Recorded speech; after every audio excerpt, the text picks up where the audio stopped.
అందరికీ నమస్కారం. కొత్త జంట అనే కథ గురించి తెలుసుకుందాం. ఆ వదిన గారు, అంతా రెడీ అండి. అబ్బాయి దారిలో ఉన్నాడు. ముహూర్తం సమయానికి వచ్చేస్తాడు అంది సుగుణ బంధువుతో.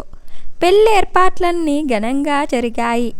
అప్పుడే భోజనం చేసి అసలు వడ్డించిన 36 వంటకాల్లో ఉప్పు దేంట్లో తక్కువయ్యింది, కారం దేంట్లో ఎక్కువయ్యిందో చర్చిస్తూ స్టేజి వైపు చూస్తూ ఉంది రేవతి.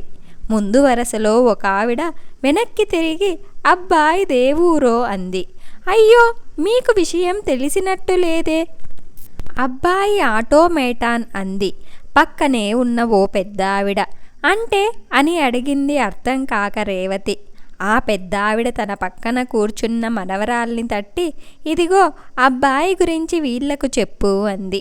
ముందు వరస నుండి వెనక్కి తిరిగి చెవులు రిక్కరించి మరీ వింటోందావిడ. రేవతి కళ్ళు పెద్దవి చేసుకొని చూస్తోంది. ఆ చిన్నపిల్ల ఇలా చెప్తోంది. ఆటోమేటాన్ అంటే మనిషి కాదు, అదో యంత్రం లాంటిది. పెళ్లి కూతురు ఏ విషయంలోనూ ఎవరితోనూ రాజీ పడదట. అందుకే తనకెలాంటి భర్త కావాలో అలా ఆ ఆటోమేటన్ ప్రవర్తించే విధంగా డిజైన్ చేయించుకుందట. అమ్మాయి ఆశ కాదనలేక వాళ్ళ తల్లిదండ్రులు కూడా పెళ్ళికి ఒప్పుకోవాల్సొచ్చిందని గుక్క తిప్పుకోకుండా చెప్పేసింది. రేవతి కాస్త చదువుకుంది, కానీ ఈ వింత సంగతులు అర్థం కాలేదు ఆమె బుర్రకి.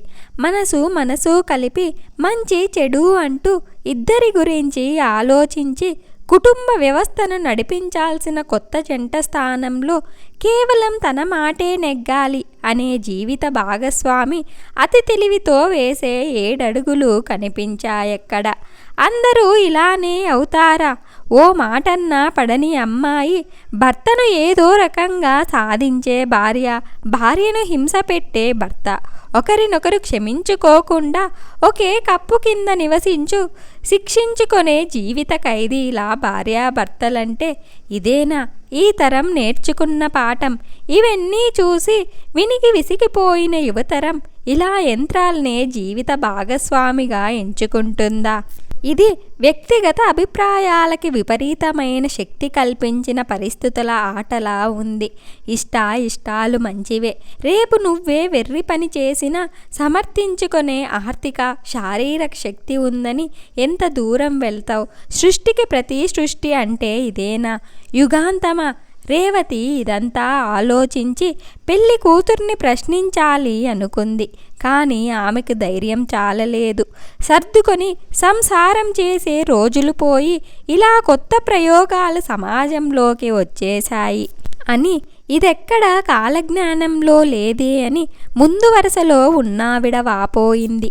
ఆ పెద్దావిడ మరొకరికి పెళ్లి కొడుకు గురించి చెప్పటానికి వెనక్కి వెళ్ళి కూర్చుంది. ఇంతలో ఎవరో అదిగో పెళ్లి కొడుకు అనగానే జనం గుంపుగా ఉన్నవైపు చూసింది. ఇలా ఈ తరం పిల్లలు వింత వింత పెళ్ళిళ్ళు చేసుకుంటున్నారు, వింత వింత జీవితాలు అనుభవిస్తున్నారు. ఇంత మంచి కథను మనకు అందించిన దినకర్ గారికి ధన్యవాదాలు. నా వీడియో కనుక మీకు నచ్చినట్లయితే ఒక లైక్ చేసి స్టోరీ ఎలా ఉందో కామెంట్ చేయండి. నా ఛానల్ ఇంకా సబ్స్క్రైబ్ చేసుకోకపోతే వెంటనే సబ్స్క్రైబ్ చేసుకోండి.